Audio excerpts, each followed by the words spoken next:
Le système veille-sommeil dans la création. Le système veille-sommeil, qui régule la vie de l'organisme, est constitué de 3 hormones sécrétées par la glande pinéale pendant la nuit.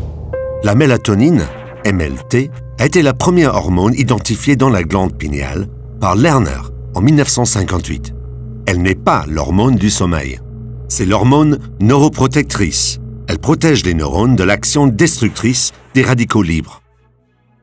Le 6-méthoxyharmalan, 6-MH, est la deuxième hormone identifiée dans la glande pinéale par McIsaac en 1961.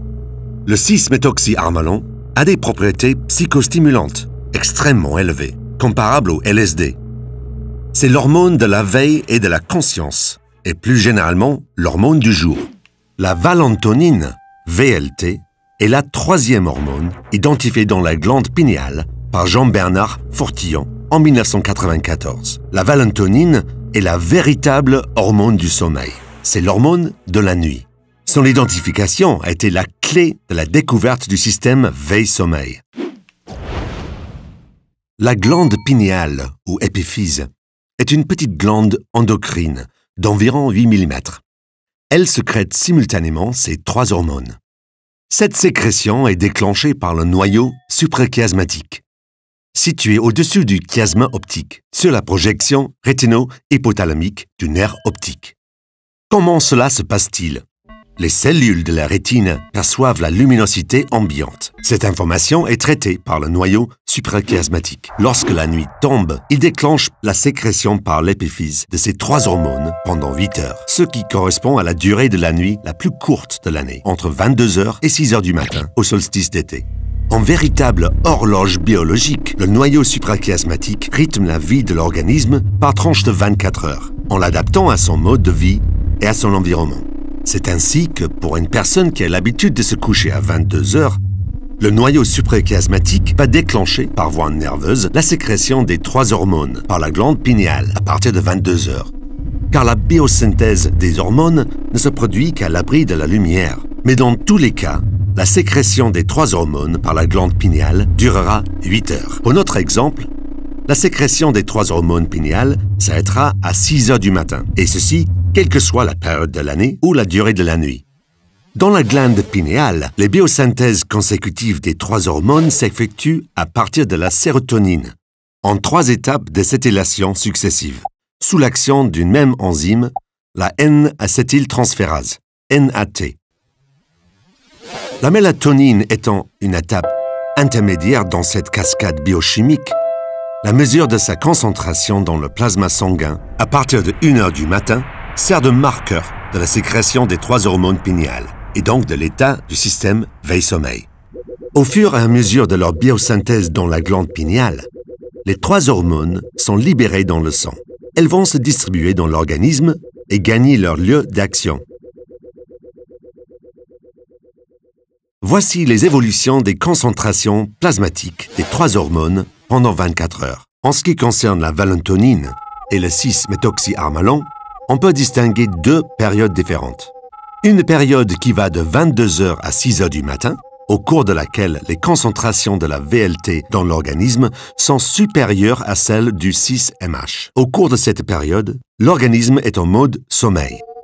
Une période d'activité qui va de 6 heures du matin à 22 heures, au cours de laquelle la prévalence de 6-MH fait passer l'organisme en mode éveil. Les cinétiques de distribution de l'élimination de ces 2 hormones dans l'organisme sont à la base de l'alternance des modes éveil et sommeil. Nous allons mettre en parallèle pendant 24 heures les évolutions des concentrations de la valentonine et du 6-méthoxyharmalan avec le comportement de ce personnage qui se couche tous les soirs à 22 heures. Pendant 8 heures, entre 22 heures et 6 heures du matin, durant la période de repos, le sommeil physiologique répare et restaure son organisme. À partir de 6 heures, régénéré par une nuit de sommeil, notre personnage entre dans une phase d'activité, travail et loisirs. Puis, fatigué par une journée d'activité, notre personnage gagne son lit en quête d'un repos bien mérité. On remarquera qu'à 22 heures, le tonus de notre personnage n'est plus soutenu par l'hormone du jour. Le 6-MH a complètement disparu de l'organisme. Le comportement de notre personnage résulte des actions opposées de la valentonine et du 6-méthoxyharmalon sur des récepteurs spécifiques. Les récepteurs 5-HT2C de la sérotonine, les récepteurs alpha-2 de la noradrénaline, les récepteurs D1 et D2 de la dopamine. Ainsi, entre 22h et 6h du matin, pendant cette période de prévalence dans l'organisme, la valentonine diminue la vigilance par activation des récepteurs 5-HT2C sérotoninergiques, ce qui a pour effet de maintenir l'état de sommeil chez notre personnage.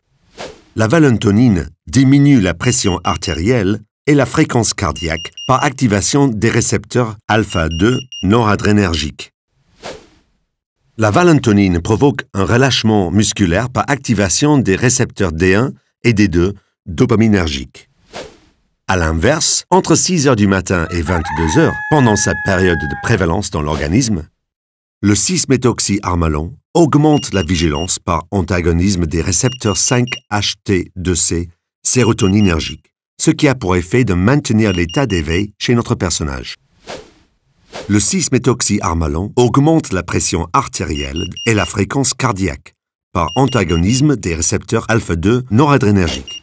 Le 6-méthoxyharmalon provoque une contraction musculaire par antagonisme des récepteurs D1 et D2 dopaminergiques.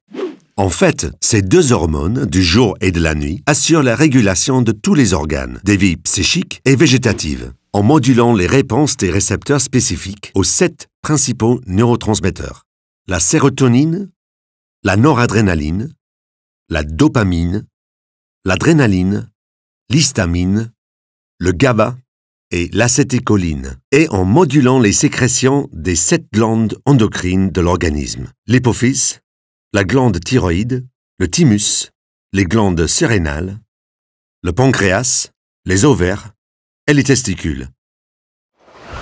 Comment le système veille-sommeil a-t-il été conçu pour assurer la régulation totale de l'organisme avec seulement 2 hormones, la valentonine et le 6-méthoxyharmalon? Avec la mélatonine, les actions pharmacologiques de ces 3 hormones sont en corrélation parfaite avec leur structure chimique. Sur ce schéma, examinons les conséquences pharmacologiques des réactions chimiques successives au cours des 3 étapes d'acétylation qui permettent de passer de la sérotonine à la valentonine. Examinons le passage de la sérotonine à la mélatonine. Il s'effectue en 2 réactions chimiques. La première réaction est la première acétylation enzymatique qui greffe un groupe acétyl, COCH3, sur le groupe amino, NH2.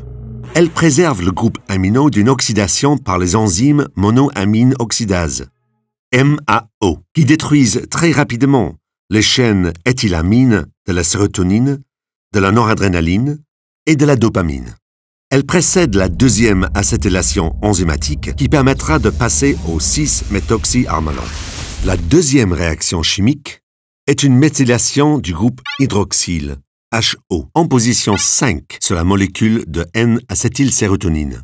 Elle conduit à la mélatonine, dans laquelle le groupe hydroxyle, hydrophile, est remplacé par un groupe méthoxy H3CO, lipophile. Ce groupe permet aux molécules de mélatonine, de 6-méthoxyharmalon et de valentonine, devenues solubles dans les lipides, d'acquérir le statut d'hormone. Ces hormones sont libérées dans la circulation sanguine et se distribuent dans tout l'organisme. Par contre, comme tous les neurotransmetteurs, incapables de franchir les barrières biologiques et de circuler dans l'organisme, la sérotonine n'est pas une hormone.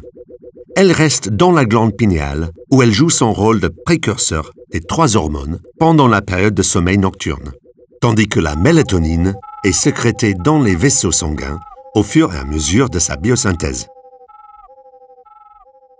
Une fois distribuée dans tous les tissus de l'organisme, la mélatonine va éliminer les radicaux libres oxygénés.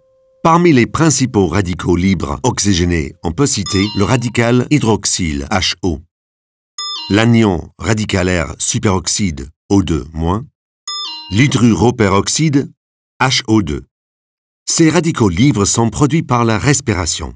Ce sont des composés oxygénés qui possèdent un électron célibataire. Ils sont extrêmement réactifs et entraînent une détérioration progressive des cellules vivantes, en particulier des neurones qu'ils détruisent. L'élimination de ces radicaux libres par la mélatonine s'effectue grâce aux propriétés réductrices portées par l'atome de carbone situé en position 2, au niveau de la double liaison indolique.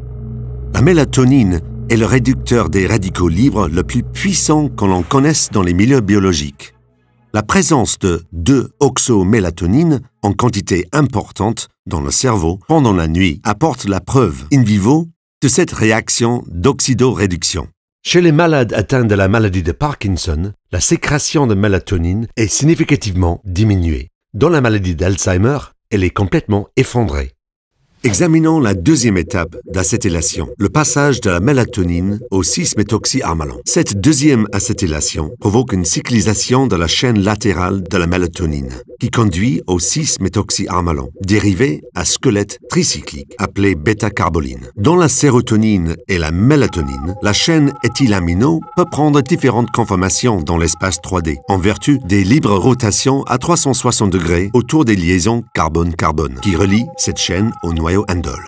Dans le squelette bêta-carboline, la conformation de la séquence éthylamino est bloquée. Elle ne peut évoluer, car elle est incluse dans un cycle.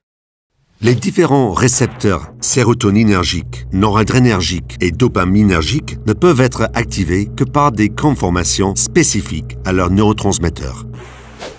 La configuration stéréochimique du 6-méthoxyharmalan correspond exactement aux conformations spécifiques à l'antagonisme des récepteurs 5-HT2C sérotoninergiques, alpha-2 noradrénergiques et D1 et D2 dopaminergiques. En raison de ces analogies, le 6-méthoxyharmalan va pouvoir se placer à proximité des récepteurs 5-HT2C, alpha-2, D1 et D2, et empêcher par blocage une partie des molécules de neurotransmetteurs d'accéder au site de reconnaissance de ces récepteurs. Prenons l'exemple des récepteurs 5-HT2C sérotoninergiques localisés dans la protubérance annulaire et le bulbe rachidien.